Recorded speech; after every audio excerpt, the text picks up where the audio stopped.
안녕하세요. 한국전자기술연구원의 이종록입니다. 오늘 공유드릴 논문은 DMD3C라는 논문이고요. 이 논문은 뎁스 컴플리션 논문으로 지금 키티에서 1등을 하고 있기에 한번 가져와 봤습니다.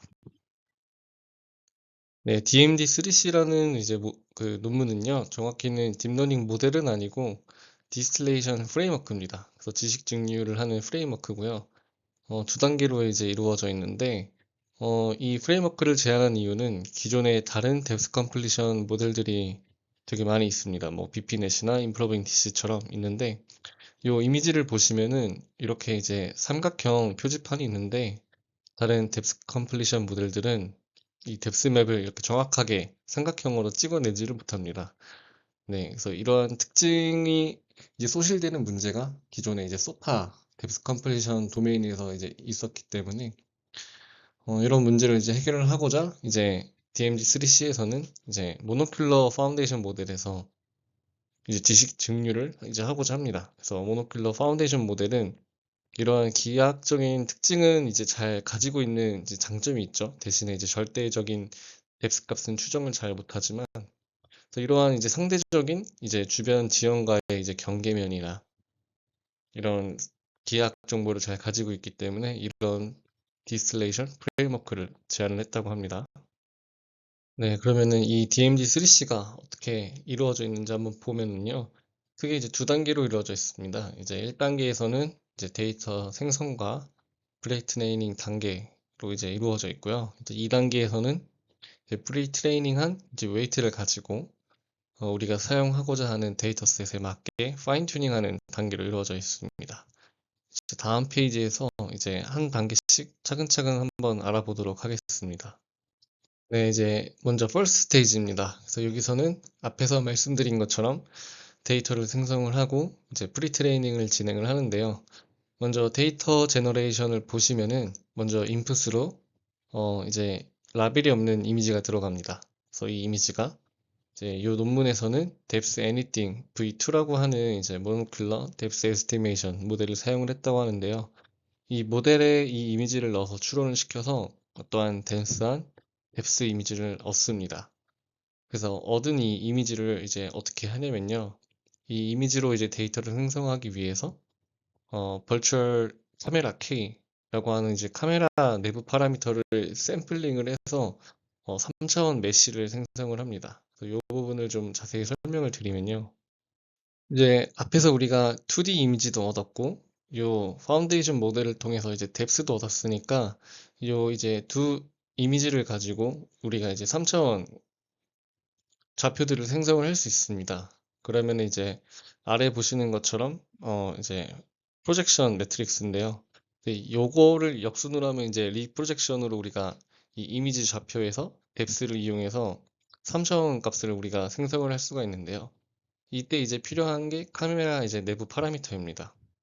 그래서 원래는 요 인풋 이미지를 찍은 카메라가 있으면은 그 카메라의 내부 파라미터를 이용하는 게 원래 정석적인 방법인데 여기서는 좀 모델의 제너럴라이제이션 능력을 이제 키우기 위해서 정확히는 이제 뭐 다양한 기하학적인 구조와 상대적인 뎁스 관계를 이제 학습을 하기 위해 이렇게 랜덤 샘플링으로 요 카메라 내부 파라미터를 좀 수정을 했다고 합니다. 그래서 다양한 카메라 내부 파라미터로 3차원 이제 메쉬를 생성하는 단계를 이제 데이터 제너레이션이라고 이제 표현을 하고 있습니다. 데이터 제너레이션을 했으면은 이제 프리트레이닝을 진행을 해야 되는데요. 먼저 우리가 이제 데이터 제너레이션 단계에서 생성을 한 것은 어떠한 뎁스 컴플리션 모델에 넣어주기 위한 스파스 뎁스 이미지가 아니어서 네, 정확히는 이제 3D 메쉬 정보죠. 그래서 이 메쉬를 가지고 이 스파스 뎁스 이미지를 만드는 과정이 필요합니다. 네, 그래서 우리가 사용하고자 하는 그 라이다의 스캔 패턴을 이제 시뮬레이션 해가지고 어떤 레이캐스팅을 통해서 이 메쉬를 가지고 이 스파스한 뎁스 이미지를 먼저 만들게 되고요. 그러면 이제 뎁스 컴플리션 모델에 넣어줄 수 있는 스파스 뎁스 이미지와 그다음에 원본 이미지가 있으니까 이 두 개를 이제 인풋으로 넣어서 이제 뎁스 이미지를 추론을 합니다. 그러면 우리가 정답으로 삼고자 하는 이제 수도 뎁스 이미지는 파운데이션 모델로 이제 생성을 해냈고 이제 추론한 값도 우리가 얻었기 때문에 이제 요 값을 이제 에런 로스를 통해서 프리트레이닝을 진행한다고 합니다. 이 첫 번째 단계에서는 이 그림을 보시는 것처럼 어떠한 GT가 필요가 없습니다. 그래서 정말 파운데이션 모델만 여러 장 돌릴 수 있다면은 진짜 많은 이미지를 넣을 수가 있기 때문에 이 논문에서는 이제 코코 데이터 셋부터 뭐 다비스까지 총 이제 5개의 데이터 셋에 들어가 있는 이제 인도어 환경과 아웃도어 환경의 이미지를 통해서 이 프리트레이닝 단계를 진행했다고 합니다. 네, 이제 첫 번째 단계가 완성이 되었으면은 이제 2단계 이제 파인 튜닝으로 넘어가게 되는데요. 첫 번째 단계에서는 우리가 아무래도 이 모노큘러 뎁스 이미지로 학습을 했기 때문에 이 모노큘러 뎁스 에스티메이션 도메인에 이제 있는 문제인 스케일 앰비규이티 문제가 여전히 있습니다. 그래서 이 스케일 앰비규이티라는 게 무엇이냐라고 하면요. 아래에 이제 보시는 것처럼 어떤 이미지를 이제 파운데이션 모노큘러 뎁스 에스티메이션 모델에 넣고 얻은 이제 이 뎁스 이미지 같은 경우는 이 원래 원본 이미지에 있던 이 경계면들의 정보는 굉장히 잘 담고 있습니다. 하지만 우리가 실제 이 뎁스 이미지를 통해서 얻고자 하는 정보는 또한 이 카메라와 실제 물체 간의 이제 뎁스 정보인데요. 이 뎁스 정보가 사실 정확하진 않습니다. 그래서 이 이미지에 있는 어떤 물체와 물체 간의 이제 상대적인 뎁스는 잘 학습을 할 수는 있지만 실제 이제 절대적인 뎁스 정보는 이제 잘 알 수가 없기 때문에 이러한 문제를 원래 스케일 앰비규티라는 이제 용어로서 이제 표현을 하고 있고요. 아무래도 1단계에서는 이 스케일 앰비규티 문제가 있기 때문에 2단계에서는 이러한 이 스케일 앰비규티 문제를 줄여주기 위해서 실제 이제 우리가 가지고 있는 스파스 GT인 이 뎁스 이미지를 사용을 해서 절대적인 뎁스 값을 알 수 있도록 모델을 학습하는 단계가 이제 파인 튜닝 단계입니다. 네, 그래서 이 파인 튜닝 단계에서는 총 3가지 로스를 사용을 하는데요. 먼저 이 제일 아래에 있는 이제 로스, 슈퍼비전 로스가 원래 이 뎁스 컴플리션 도메인에서 사용하는 이 GT 값과 모델이 이제 추론한 이미지와 비교해서 얻는 로스입니다. 이제 그렇다면 이 앞에 있는 2개의 로스가 이 논문에서 정확히는 이 프레임워크에서 제안한 2가지 로스인데요. 먼저 이 SSI 로스라는 것은요. 아래 그림을 보시면 스케일 시프트 트랜스폼이라는 이제 단계가 사실 숨어 있었습니다. 그래서 이 스케일 시프트 트랜스폼이란 무엇이냐면은 앞서 말씀드린 대로 이 모노큘러 뎁스 네트워크를 통해서 나온 이제 뎁스 이미지는 이 스케일 앰비규티 문제가 있기 때문에 요거를 조금 보정을 해주기 위해서 요 스케일 값을 곱하고 그 다음에 이 시프트 즉 바이어스를 더해가지고 어떠한 실제적인 뎁스 값과 좀 유사하게 변환하는 과정을 요 스케일 시프트 트랜스폼이라고 합니다. 네, 그래서 이 뎁스 이미지에 스케일 시프트 트랜스폼을 시켜가지고 수도 라벨을 생성을 하고 그 수도 라벨과 우리가 실제 사용하고자 하는 네트워크와 이제 값을 빼가지고 이제 로스를 걸어줘서 얻은 걸 이제 SSI 로스라고 이제 계산을 합니다. 그럼 이제 이때 그러면 스케일을 얼마나 시켜줄 거냐, 바이어스 값을 얼마나 더해줄 거냐 하는 문제가 있는데요. 요거는 이 수식을 보시는 것처럼 이 이미지가 그러니까 한 프레임이 학습할 때마다 이제 이 S 값과 B 값을 이제 계산을 하게 되는데요. 이 값을 뺐을 때 값이 최저가 되도록 이제 S 값과 B 값을 선택을 하도록 합니다. 그래서 이 값은 어떠한 고정값은 아니고요. 그때그때 프레임이 들어올 때마다 계산되는 값이다라고 이제 생각을 하시면 좋을 것 같습니다. 그다음에 이제 두 번째 리그레션 로스는요. 보시는 것처럼 이 수식에 그레디언트 X, 그레디언트 Y가 있습니다. 이제 요거는 무엇이냐면요. 요 모노큘러 뎁스 이미지 같은 경우는 말씀드린 것처럼 이제 경계와 경계 사이의 정보가 굉장히 잘 담겨 있습니다. 그래서 이 경계를 잘 구분하는 능력을 좀 학습을 시켜주기 위해서 거는 로스인데요. 요 뎁스 이미지에서의 계산한 X축과 Y축 그레디언트와 그다음에 뎁스 컴플리션 모델이 추론한 이 뎁스 이미지에서의 그레디언트 X, Y를 가지고서 이제 계산하는 로스를 이제 리그레션 로스라고 합니다.